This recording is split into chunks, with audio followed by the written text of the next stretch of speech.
getting to that final, it was the hottest ticket in town. And it's sad, one of the slight regrets I have on that was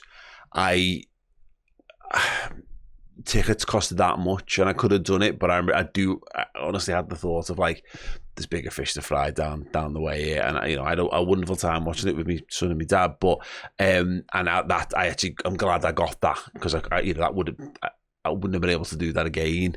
Certainly if we got into another one later on in the season. But yeah, getting to the League Cup final, and just to again remind ourselves of the context around this, we'd obviously hammered Chelsea in the league a few weeks earlier, which gave us the optimism that it's another final against Chelsea. Maybe this one won't go to penalties. And look, it didn't go to penalties, which is great. But we're in this run where the team is absolutely running on fumes. Yeah. And we have a bunch of games where Harvey Elliott is basically getting to 90 minutes and collapsing in a heap on the floor on the pitch, having just run himself absolutely into the ground. And feels like that season on a knife edge. We're flying by the seat of our pants. We beat Burnley, we beat Brentford 4-1 away, and we beat Luton at Anfield. And it's like, I remember that sense of like, this is our season here. Yeah. Like the league's going as well as can be expected. Can we keep the cups kind of ticking over? And and obviously with the League Cup coming up, for what it's worth, that Luton game is the one where Jayden Danns comes in and has a hand in one of the goals. Yeah. Well, he looks a tidy little player, but it's Gomez left back, Bradley right back, Quansah alongside Van Dijk, Alisson's out, so Kelleher's the main goalie at this point. Gravenberch is starting games in midfield at this point. Salah's out, so Elliott's in the front three, and you just go and again, I listed them in, was it even on the previous show? But no Alisson, no Trent, no Robertson, no Matip, no Kanate. No Szoboszlai's out at this point as well. Mentioned no Mohamed Salah. No Jota's probably out around this time as well. So like we've got. Again, Trey Naoni's on the bench, Kate Gordon's on the bench, Jayden Danns, McConnell, Clark, all on the bench. And this is the Luton game prior to the final. Yeah. So when the final actually rocks up, Gravenberch starts, gets injured early doors. And that was, I remember feeling at the time of like, that might be us. That might be the straw that breaks the camel's back here. How much more can you take? Yeah. And the answer was, whatever the universe throws at us, we'll throw children into the breach and we'll somehow get across the line, because in this game, obviously it's Van Dijk who wins the man of the match again, second time in that final in 2 years, getting the man of the match. But in extra time, it was mad. Lewis, Klopp's decision is fresh legs. Yeah. That's it. That's literally all he's got. He's got nothing else on the substitutes bench. The subs that come on that day, Joe Gomez and Kostas Tsimikas. So there you go, your other fullbacks. Bobby Clark, James McConnell, Jayden Danns, and Jarell Quansah. Yeah. And to the point of Quansah as well, coming in so late in that game, in such a, when the game's at a pace, on a pivotal sort of knife edge of a moment, the only ones who don't, the unused subs for us that day are Adrian, Lewis Kumas, and Trey Naoni. Yeah. It's insane that we're able to win that with it. But those boys, not to do them a disservice, they played like senior Liverpool players when they came on the pitch. They played like they knew what it meant to the club, because it's easy for us to say, having this depth's great, having first team players, second team players. No one understands what it means to represent the badge more than those lads who are coming through the academy. No one knows what it means more to win a trophy for the club than those lads who have been there, done that as kids, who've built their way through the team. They played that day like they had been in the first team for years. They were outstanding. And Van Dijk, he's always been world class, bar that one season he had when he came back from injury. This was the first game where I looked at him and thought, you are the captain. He led that team by example. The way he stepped up and got the goal, his defensive ability, that whole match, he was an example to follow. And those lads on the pitch did not stop running. They ran their heart out. Endo, I think, was afterwards, Klopp said he doesn't know how he's walking off the pitch. He's like, his legs are gone. Everyone played like they wanted to win that cup, not just for the club, but for Klopp. And you could see it from every single player who came on that pitch. Yeah, 28 minutes, Gavin Birch out for Joe Gomez, which tells you where we were at by that point. 72 minutes, Conor Bradley out for Bobby Clark. 87 minutes, McAllister, Robertson and Gakpo out for McConnell, Tsimikas and Dans. And then in the start of the second half of extra time, Kanate out for Jarell Quansah and Virgil van Dijk, 118th minute, having already had one disallowed, finally sticks one away. It's finally allowed, and we don't have to go through the nightmare of penalties. We can win it on the field. Just a beautiful, beautiful moment. Absolutely mental. I remember getting there, and for the past 2 weeks, I think the rumours were, we'll have to wait and see on Núñez, Salah and Szoboszlai. It was we're not reeling them out. It's unlikely, but there is a slight chance. And I remember getting inside the stadium and we were taking photos and someone went, hey, after Salah and Szoboszlai on the pitch, look at the tweets, and everyone, and I think it was the likes of James Pearce, all of them were like, they're on the pitch. No one stated that they were in a trackie and would not be playing. So everyone in our end kind of got a little bit excited. Yeah. And then the team sheets come out and you think, Jesus Christ, these lads are going to either have to give me 120 minutes or we're bringing a gang of kids on. And it was ridiculous. Kelleher, wow, what a performance.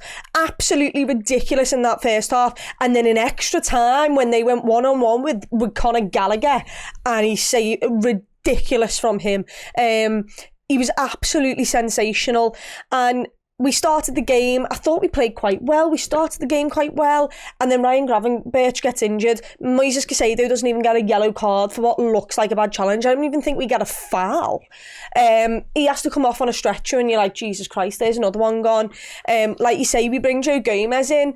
I think we put Conor Bradley right wing. Yeah. And it's like, oh my God. And actually in doing so, kind of negate, undo the brilliance that we'd had available from him up to that point, which is really frustrating about that whole thing. He then gets in a scrap with Ben Chilwell and we're all like, have it. Like, this is a young kid. And this Ben Chilwell, who plays for England, who costs 50 million and is shite, has decided to pick on a young lad who's 18, and we weren't having it. And the best moment from that game is just the realisation of our fans. Like, our fans were superb. Like, Chelsea, you couldn't hear. And it was when we realised that they're like 100 and something £1 bench are warming up and ready to come on, and we've just got a gang of kids getting hugs from Klopp, and our fans just realised, well, there's nothing else we can do, so let's show the support, because no matter if they win this or they don't win this, they've given everything. They've squeezed every last bit out of themselves, and a bounces, rings round that stadium. Gary Neville and all that in the commentary are like, these Liverpool fans know, like, they're there for the taking. That was not the case. What we realised was we had no other option, and there was a bunch of kids coming on to play their biggest games of their lives who had hardly any experience. We weren't doing it because we thought we had a chance. We were doing it to make sure they knew they had the support, to give them some extra energy and adrenaline, and to understand that no matter what you do on that football pitch, lads, we've got your back. And what happened was McConnell and Clark decided to run rings round £250 million players in midfield for them, and Virgil van Dijk decided to step up once again. Kostas had just came on the pitch. Every single ball he'd put in was absolutely crap. We'd fumed at one of them. We get a corner, he whips one in, and Virgil van Dijk's on the end of it. And in that moment, it was just like, I remember saying, oh my fucking God, we've done it. Because all game I was sat there, and every single 5 minutes that went along, it was like torture to me. I felt like I was being tortured, having to watch it, because there was so much stress and there was nothing we could do. And I just remember Russell going, it's all right, don't worry, we've got it, we'll win this. And then we won it, and he didn't believe it. He was saying it, but he didn't believe it. And then on away end, and I was tearing up at the end of that game, because I knew in my head, even if I did believe in the squad, I just thought, that might be Jürgen Klopp's last ever trophy at Liverpool Football Club. I've just been able to witness it. And not just have I been able to witness it, I've just been able to see a gang of kids come on the pitch and win it for themselves, win it for Jürgen, win it for everybody else who's leaving. I saw a gang of players who, Harvey Elliott, Wataru Endo, McAllister, Virgil van Dijk, who had basically played 120 minutes like 3 times in the last month, and they were completely dead. People were picking everyone up off the floor. Wataru Endo tried to celebrate him. He was like he was on stilts walking in front of me. It was mad, and you just saw they'd given everything, and in that moment, like, no matter how you ended the season, you'd gotten one last trophy with Jürgen Klopp, and it meant so much to me. Yeah, that's it. And you know, it's one of those things where it's a fantastic moment, and being able to have that and just know that was done, and it's not a major, it's not a league, it's not a European trophy, it's not even the FA Cup, of course, but actually meant that you can have those conversations around, it just added to Klopp's legacy. It adds to the total. It adds to the pile of silverware. Someone told me, I think it was Steve Hoare, he literally said the line of, when Liverpool win trophies, there's always a story behind it. It's not like Liverpool don't just win trophies because they're the best team. There's always some story behind the trophies we win, and you look at it, obviously AC Milan, it's the Istanbul comeback, even the Premier League title, the what had happened before in terms of losing it by a point and being devastated, not signing anyone and going on to do it, it being through COVID, and like there was a story behind that because of how many people tried to null and void the season. The Champions League, we beat Bayern Munich 3-1 at the Allianz. Like, the road that we'd taken upon that was absolutely mental, and this was just another story. It was like, you don't just win it because you were brilliant. There's a story behind every single thing we've won. Yeah, no, absolutely, just phenomenal stuff, and ultimately great to to get Liverpool back on top in that competition with the last 2 wins, restoring Liverpool as the side that's won the most League Cups, and then extending that lead as well, just to leave a little bit of a legacy in that regard intact, which is just absolutely fantastic.